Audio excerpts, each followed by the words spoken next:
Hi, and welcome everybody to another edition of the Winner's Circle Sports Betting Podcast. I'm excited today, not only because it's Friday and it's the end of the week, but I get joined by my two buddies and great handicappers in Jesse Shule of jesseshule.com and Sean Higgs of picksandparleys.net, and also of the Midday Money. Got the Midday Money shirt. Look at that. Now, show them again, Sean. New Jersey llama license plate.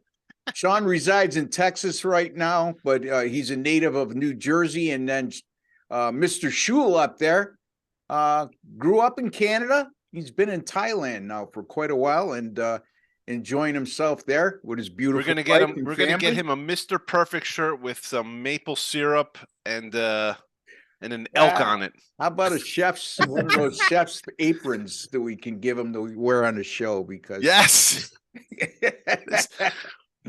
It could be like one of those, you know what it could be, Russ? It could be like, you know how you buy the t-shirt, it's like a tuxedo shirt, so you're fancy. It could be a shirt, but it's like the chef shirt, and we can still put the elk and the maple syrup on there for our Canadian friend. I'll give you guys my address. You can send it to me for Christmas. How about that? Sounds good. What else do they have in Canada besides elk and maple syrup? In Canada? Smoked salmon. Great beer. Yeah, a lot of.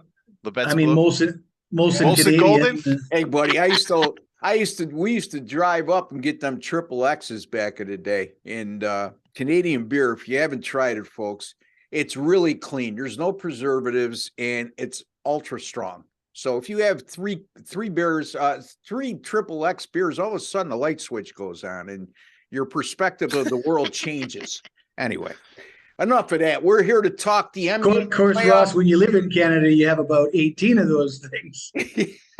Yeah. I always wonder why all you Canadians were so easygoing and easy to get along with. And now I know why.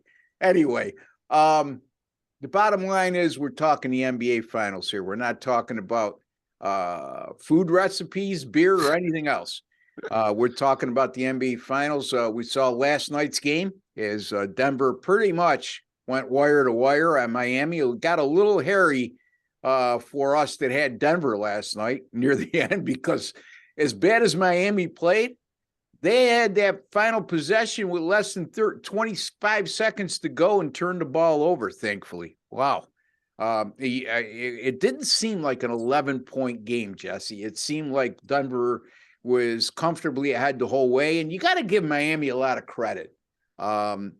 The bottom line is they fell behind by 22. They came back and made it a 9-point game early in the second half. Then they went back and fell behind by 24, and then came back and cut it to 10, and ultimately just lost by 11, Jesse. Yeah, well, I think that they did not employ the advantage that they had effectively enough. And I will get into that when I start delivering my predictions for game 2. But yeah, put it this way. Was I surprised about the way things played out? Not at all. All right. Well, there you have it. And Sean, I think you're back on the top of the pedestal when it comes to Jesse's man crush, because Jimmy Butler has put a disappearing act on last night. Wasn't quite as dominant as he needs to be in a series like this. I mean, we're in the NBA Finals, right? You need to step up to the plate. Anyway, Sean, your thoughts? Yeah, well, with Butler, it's 14 shots. He didn't make a bunch. It looked like they were deferring to Bam a lot. I mean, obviously, the guy takes 25 shots, so he was the center point of the offense, which is odd considering Butler. But again, what's going on with Butler? You have Strauss can't make a shot. I was happy. I thought it was going to be an under. Yeah. Sidewise, I was kind of torn. I thought Miami would maybe come out strong and Denver would pull away.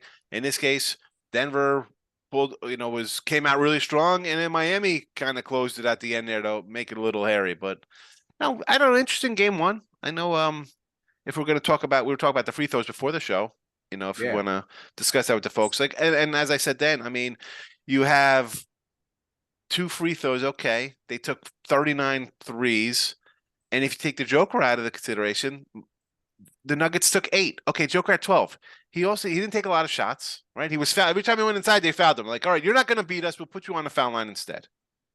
I don't really think it's that crazy a discrepancy as people are gonna make it out, because that's all you're gonna probably hear about leading up to this game. Like, oh, the free throws, they're gonna have to make up calls. Well, I if you're mean, taking was there any point 10 really? shots and 9 of them are threes, you're not gonna get fouled. Yeah, I mean, fire away.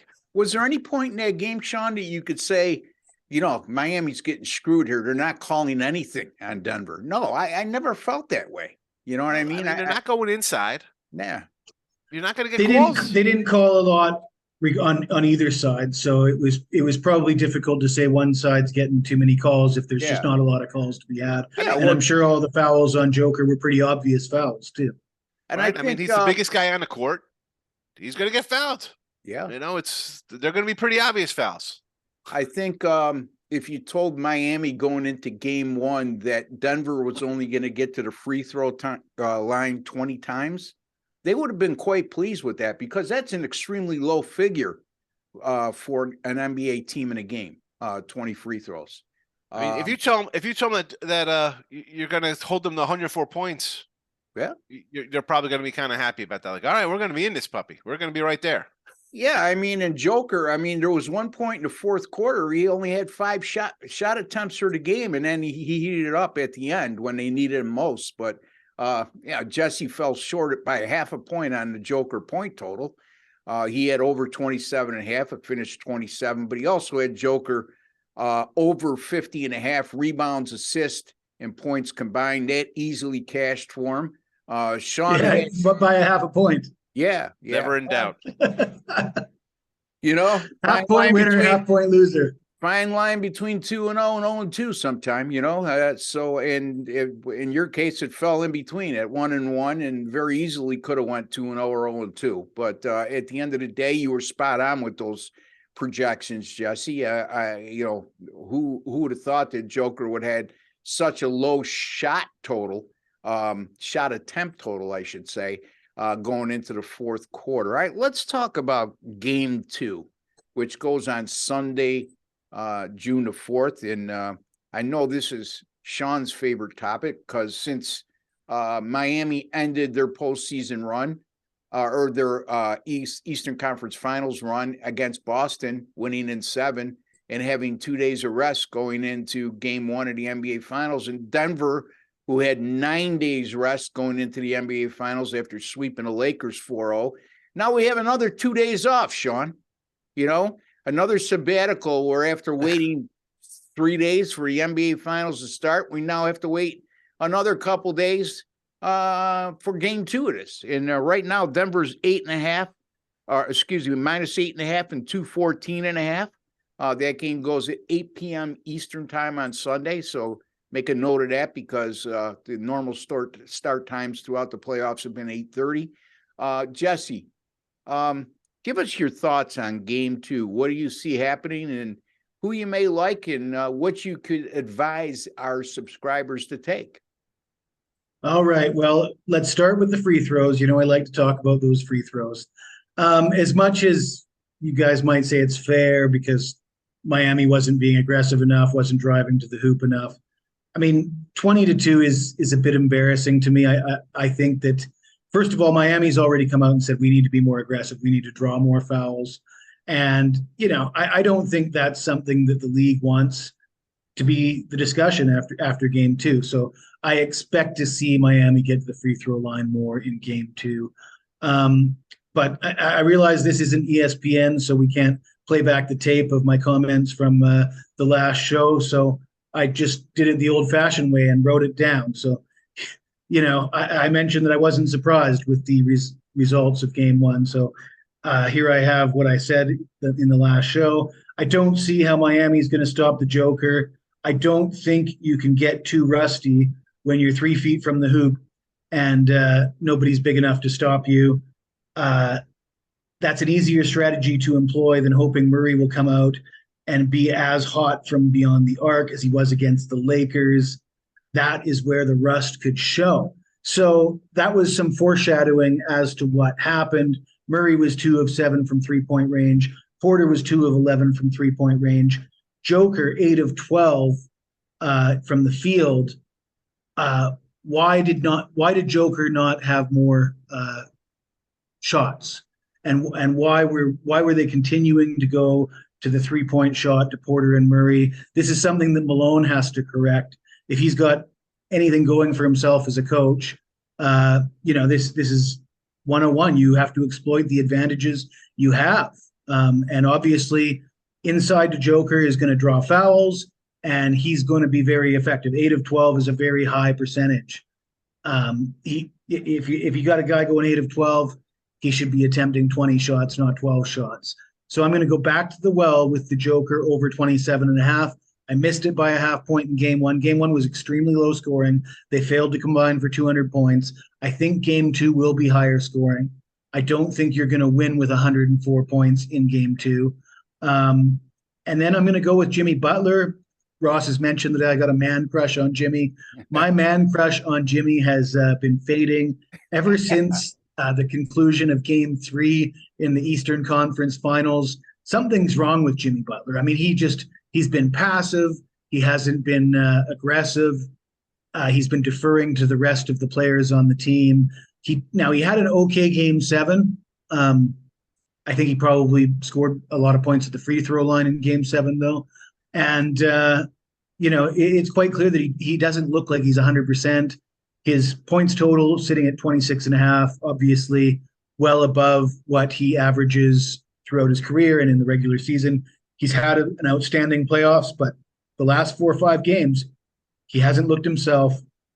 And I think that's a high number based on his play in his last 4 or 5 games. Yeah, I just wonder. I mean, he got to the free throw a lot in game 7 against Boston, regardless of whatever physical ailment is hindering him right now. He didn't get to the free throw line, or did he get to the free? He was the only 2 free throw. No, I believe Highsmith. Highsmith was the guy that had the. Yeah. Okay. So again, there's something beyond just the physical ailment. I think he just needs to be more selfish. In my opinion. But in any event, you like the Joker to go over 27.5 points. That's your pick, correct? And Jimmy Butler to go under 26.5. And Jimmy Butler to go under 26.5 points. And Jesse, he recited everything he said yesterday in the show, which was quite accurate, even though he lost the 1 pick by a half a point. He remembered everything to a T. And I got more confidence in him to have a good memory over a 24-hour period than our own president, Joe Biden. But what do you think? What do you think, Sean? Yeah, of course. Not about Joe Biden. Oh, I thought you were talking about. Okay. So, yeah, let's. I got to start with the scheduling. Why this game should have been on Friday night. Game 1 should have been on Friday. They played Monday or Tuesday. Make it Friday. NHL, at least they respect each other. They don't play in the same games. NHL goes Saturday, you go Sunday. But this is the NBA, because if it's going to be 6 games, it'll take 2 weeks to play 5 games, 6 games. It's ridiculous. That's a whole nother show for me to go on my little rant. Prop, you know what? I actually had 3 NBA props yesterday. I had Bam under his points. He had hit that in 1 of 5. That actually, obviously lost. But the Jimmy Butler, I was on the under. As Jesse said, he's hit that number going into yesterday, 3 of 10. So now it's 3 of 11. He's getting to that 27 points. So I'm going to be with Jesse on that under again. I'll probably come back with another Bam under. And I had a Murray over steals. One of the folks in the Midday Money Show was like, "Hey, look at this! Check out Murray for a little steal prop action. He's hit this in like 6 straight. It was 1.5. It was a little juice, but it got there. So I was happy. And of course, the under was easy. Never in doubt to say. No. I hate saying easy, but especially after the fact. But it was. I thought the game would play like that. It did. Yeah. I'm going to come back on a total here, but I'm going to come on the over this time. Okay. And I'm basing on is if Miami's going to have a chance to be competitive. I'm not saying they're going to win this game or cover the 9 or just whatever they have to do. Strauss and Martin were a combined 1 of 18 from the floor. That's got to change. Right. So we talk about being a little aggressive. They didn't take 2 free throws. They made 2. They took 39 threes. They couldn't hit the side of a barn. Jesse's Joker prop. Yeah, that goes down because you know what? When you're winning the whole game, Michael Porter's gonna take an extra 3. Like, you know what? We're up 9. We'll settle for a 3 here. Let's try to put the dagger. Every shot's gonna be like try to put the dagger in the guy, right? To kind of expand the lead there. I expect both of those guys to shoot a little better from 3, him and Murray. Joker's gonna do his thing. Yeah, 20-something free throws for Denver. Yes, 12 of them from the Joker because, as Jesse said, he's the biggest guy on the court. It's like Gulliver's Travels. He's the giant. Everybody else is the Lilliputans. They got to tie him down. He's going to go to the line. Obviously, in a closer game, we saw it in the fourth quarter. He's going to come out and take more shots. I'm going to go over. I don't think it's going to be a 104 game. I think Denver will get into the teens, and I think Miami's going to crank up their offense. So you can't shoot that bad 2 games in a row. I mean, maybe you could. I don't see it. I think guys are going to make their shots. They're going to change the game plan. Hey, forget the 3, fake the 3, and drive to the basket. Do something else. We need some easy points to get everybody's kind of rhythm going here. We shot terribly as a team. You know, make the easy bucket, and then you know how it goes. You kind of feel a little better. The confidence goes, and so be it. We get points on the board. You think the referees will be aware of the fact that and be cognizant of the fact that they're going to be under criticism because there was only 22 total free throws in the game and only 2 by Miami? Possibly. Maybe, but if they're going to spot up for jump shots and step away from the basket, good luck getting when they're not hitting shots. They shot 40% or whatever from the field. So I'm sure Denver's not going to run out and try to foul guys shooting 3s when they missed 30-something of them last game. They're not going to give you an easy one. Yeah, I mean, the first game, 219.5 was the total. Now it's 214.5. Just from game 1 to game 2 with no injuries being accounted for that line move or totals move, I should say. So we'll see. I mean, Sean likes the over 214.5. He likes a different game to be played in game 2 than we saw in game 1. Jesse, any thoughts? I couldn't agree more, Ross. I think it's regression to the mean, so to speak. As Sean mentioned, there was a lot of outliers in game 1. The shooting from the Miami role players, the free throw disparity. These things should correct themselves. We should regress to the mean, and that's going to mean possibly combining for over 214 points. There you go. So Jesse agrees with Sean. Jesse also likes the Joker to go over 27.5 points. He likes Jimmy Butler to go under 26.5 points. And Sean agrees with both of those takes as well with Jesse's props. All right, here's what I'm going to do. All right, Miami shot 39 threes yesterday. They're a good – we've seen that they are a very good three-point shooting team throughout the playoffs.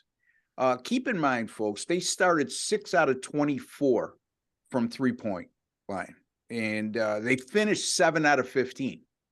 And that 7 out of 15 enabled them to make me sweat down the stretch because – where it looked like an easy win. Denver tried to blow that 9-point point spread that they were laying, and they survived. But my thing is this: I can't, like Sean said, I can't see them shooting that bad again. I just can't see it. There's no way that they're going to get just 2 free throws in the next game. I think there will be a concerted effort on their part and the coaching staff's part to make them more aggressive and drill it in their heads that they can't win by how they played in game 1, which is from just the 3-point line. We're in the NBA finals now. We're not during the regular season, and you need to be more balanced between your 2-point shooting and your 3-point shooting. And, I just don't see this. I mean, Miami only committed 8 turnovers. And like I said, 7 for 15 down the stretch from 3. I just think that's going to carry over to game 2. I think Miami's going to play a much better game in game 2. NBA playoff history. Again, Jesse, I got something for you here that on an NBA betting angle that I know you love. But any NBA Finals game 2 away dog of 8.5 or less, coming off an away dog ATS loss in game 1, 7-2 ATS and 6-3 straight up since 2009. So NBA Finals betting history shows that teams away teams that are coming off an away underdog loss in game one, they're only 8.5 or less in game two, bounce back quite nicely. So I'm going to go with Miami here. I'm going to take the 8.5 points. I know I took Denver in the last game, but I'm going to come back, and no, it's not a zigzag theory. It's just what I observed in game one. And again, I'm going to bank on the fact that they're going to get to the free throw line at least 20 times in game two, if not more. They're going to shoot way better than they did from the 3-point line, and they're going to be more aggressive. And even as bad as they played yesterday, I mean, look, they had the ball with less than 25 seconds to go, down 11, Miami. I mean, a 3-pointer would have put them inside the number, you know? So I'm going to take Miami here, plus 8.5, Jesse. Well, I like it, Ross. I agree with everything that you said. I don't disagree with anything you said, but I have an additional point, and that goes back to my picks and my analysis. And so, as you said, a 3-pointer covers the spread. If a 3-pointer at the buzzer covers the spread for Miami. However, if Denver played the game the way I would have liked to have seen them play the game, if Joker takes 10 more shots, and Michael Porter Jr. takes 5 fewer and Murray takes 4 fewer or 5 fewer, Denver wins by 30, in my opinion. You know, I think my counterpoint to that would be Joker is very good at letting the game come to him and giving and taking what the opposition gives him. So, I mean, if they're going to continue to double him like that, how many he had 10 assists in the first half. Did you hear his comment after the game about Michael Porter Jr.? No. Well, somebody asked him, he said, Michael Porter Jr. was 2 of 11 from 3. Do you have any comments on that? And he said, really? I thought he was making them all. And I mean, I kind of thought, well, you're the guy passing him the ball. You need to know if he's making them or if he's not making, because if he's not making them, you got to stop.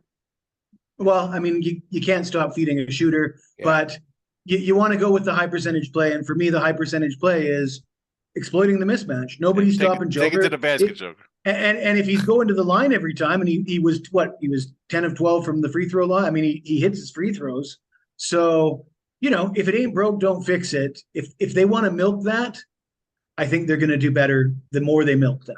And I would urge them to milk it more than they did in game one. And the opposite side of the equation was in the fourth quarter, he was very aggressive. He said, you know, I'm going to take this game, especially when Miami made that run right at the beginning of the fourth quarter and got it down to 9 after trailing by 21. The Joker says, enough of this. You know, you guys can't make shots. I'm going to make a few. Yeah. So, and again, the other part, Miami doubling him. You're in a quandary. You're undersized to start with, Miami, I mean, and you're going against a 7'3" guy that's ultra talented for his size, and freakish, really, when it comes down to it, his ability to hit threes, pass the ball, rebound, score. Guys at that size aren't that nimble usually. And so we'll see. Game 2 presents some different challenges. And Russ, you know, real fast on that, you mentioned the double, and that's how you have 2 guys shoot 4 of 18 from 3, not really hitting them.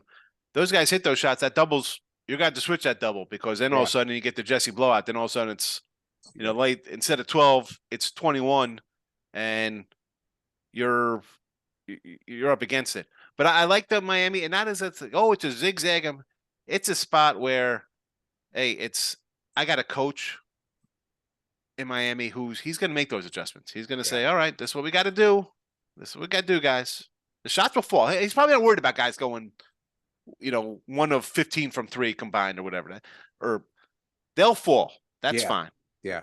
But this is what we have to do this different, whether it be take it to the basket or try to get to the foul line or an extra pass, whatever the case may be. That's what I'll count on here for Miami to cover. That would be my thinking on that too. Yeah. Not they got the win because it's a zigzag. No.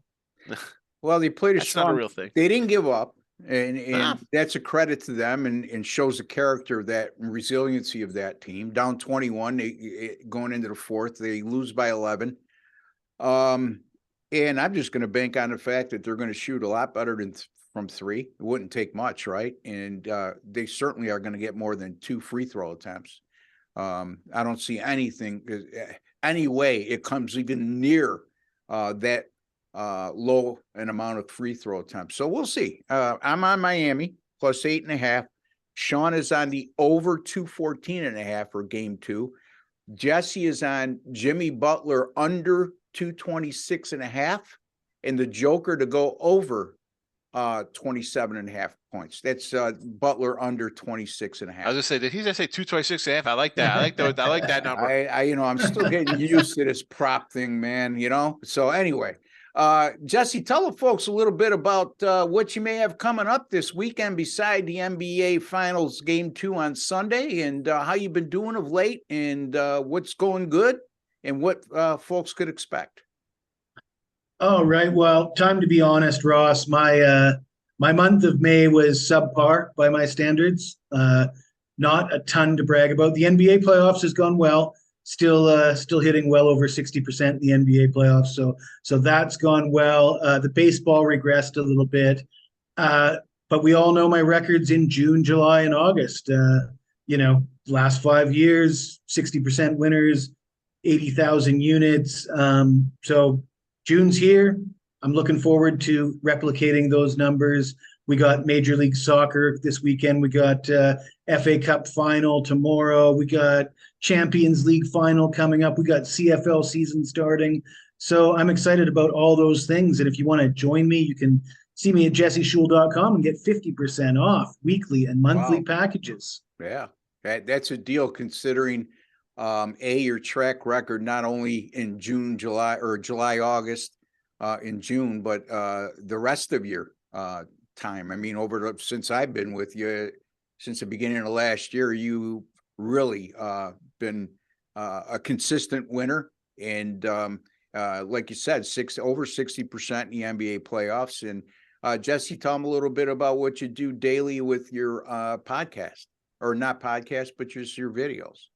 Yeah, well, today I put out my first WNBA free pick on YouTube, and I usually do 2-minute clips, free picks, not a podcast like this format, but just 2 or 3 free picks a day. We do hockey, we do baseball, we do NBA, we do player props, and come and check it out. You'll like it. Just check out Jesse Shul on YouTube, and at Jesse Shul on Twitter for pics of food and travel and all that stuff. KBO baseball picks. Yeah, I would say well-rounded, but I'm not talking about your physique. I'm talking about your diversity in life. Sean, talking about well-rounded, is going to tell us. That could be my physique or my head. As you can see, he's got a billboard on his chest. Show him your billboard. Oh, I got my Midday Money shirt on today. Midday Money, that's his podcast that he does Monday through Sunday, and every day, noon Eastern time, live. Well, without stealing your thunder, Sean, what do you have coming up this weekend? And tell us a little bit about what you could share with the folks. Yeah, so Twitter, Mr. Sean Higgs, come with me, follow there, and a lot of baseball for me. No WNBA, except for some jokes, maybe. It's just no soccer. It's out. I can't do it. I'll leave that to Jesse. Jesse's 60-something%. Take it away, Jess. I'll just stick to my basic meat and potatoes, my baseball. Winning month of May in baseball, and overall, I'll take it. And that's with a 500 record. But when we're taking plus monies, that's what we do. A lot of volume. But again, we're going to get a lot of baseball from me. And you're going to get some NBA. Had a winner last night in the NBA. You had it here in the video. And most times, I'll be honest, folks, for premiums with NBA or Stanley Cup, I'm really not going to put up a package with that. It'll be in my Midday Money show or here on the show with Ross and Jesse. I'm more so my baseball. I like baseball. It's my favorite one to bet on, and we're having a winning year.